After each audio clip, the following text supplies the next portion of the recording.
Puji Tuhan, Shalom. Jumpa lagi di Renungan Kehidupan bersama saya, hambanya Mazmur Marbun. Topik kita hari ini, ramalan terbaik di 2021. Pemirsa dan sahabatku semua, kalau kita melihat di media sosial atau media televisi, banyak kali orang, para peramal yang meramalkan hal yang negatif terhadap bangsa ini di 2021.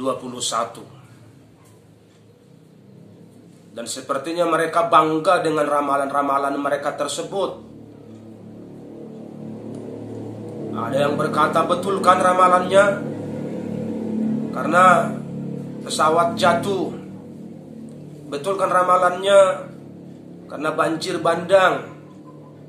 Saya mau katakan kepada saudara, tidak usah kau ramal, banjir pasti datang. Karena negara kita ini cuma dua musim, musim kemarau atau musim hujan. Pertanyaannya, kenapa sampai banjir bandang? Itu yang perlu diperhatikan, bukan soal ramalan-ramalan tersebut. Banjir pasti datang, tapi kalau kualitasnya besar, berarti karena di gunung terjadi penggundulan. Ada pembalakan liar yang melampaui batas sehingga tidak bisa lagi menampung air dan airnya banjir. Itu hal lumrah saja. Tidak apalah pakai ramalan-ramalan kok. Jangan diajarin bangsa ini menjadi goblok. Jangan kita mengajarin penduduk masyarakat kita menjadi bodoh.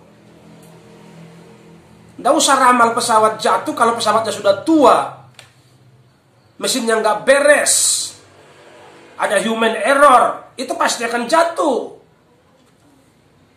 Buktinya tidak semua pesawat yang jatuh, cuma satunya tahun ini, awal bulan ini.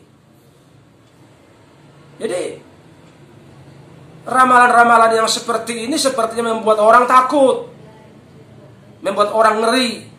Dan saya sampaikan kepada saudara, berita kabar baik hari ini, bahwa ramalan yang terbaik itu datang dari Tuhan untuk saudara.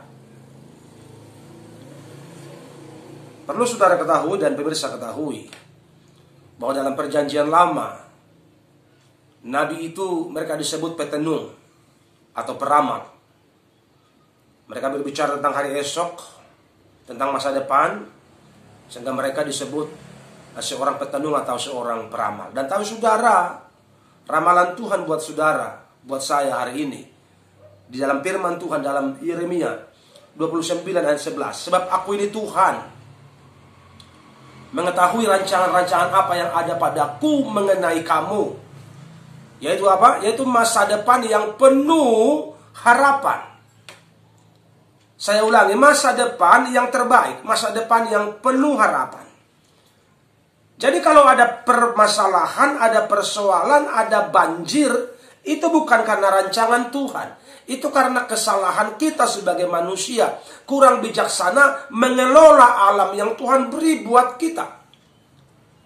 Jadi kalau ada banjir, jangan pernah berkata ini kesalahan, apa ini Tuhan yang memberikan. Bukan.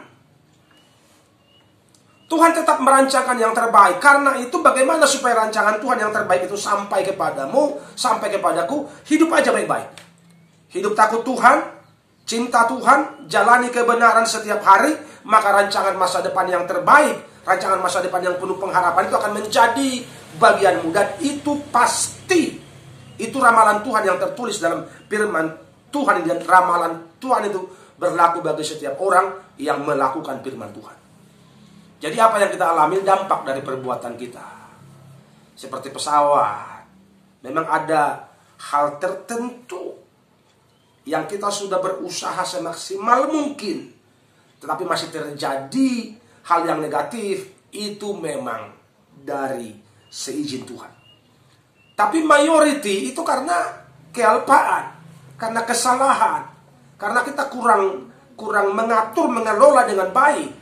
Pesawat sudah tua, kita jalankan, kita paksakan hanya supaya dapat untung karena takut rugi untuk biaya maintenance. untuk biaya bengkel, sehingga kita paksakan, ayo, masih bisa kok hidup mesinnya. Jangankan. Akibatnya penumpang yang jadi korban. Jadi Tuhan tetap merancangkan yang terbaik buat setiap orang yang mau sungguh-sungguh tentunya. Yang mau sungguh-sungguh ikut Tuhan. Yang mau sungguh-sungguh hidup dalam jalan Tuhan. Rancangan Tuhan yang terbaik pasti terjadi buat mereka. Jadi ingat sahabatku dan pemirsa sekalian, Tuhan selalu merancangkan yang terbaik. Tuhan selalu merancangkan yang indah. Tuhan selalu merancangkan masa depan yang penuh pengharapan bagi setiap orang yang mengasihi Tuhan. Tuhan memberkati.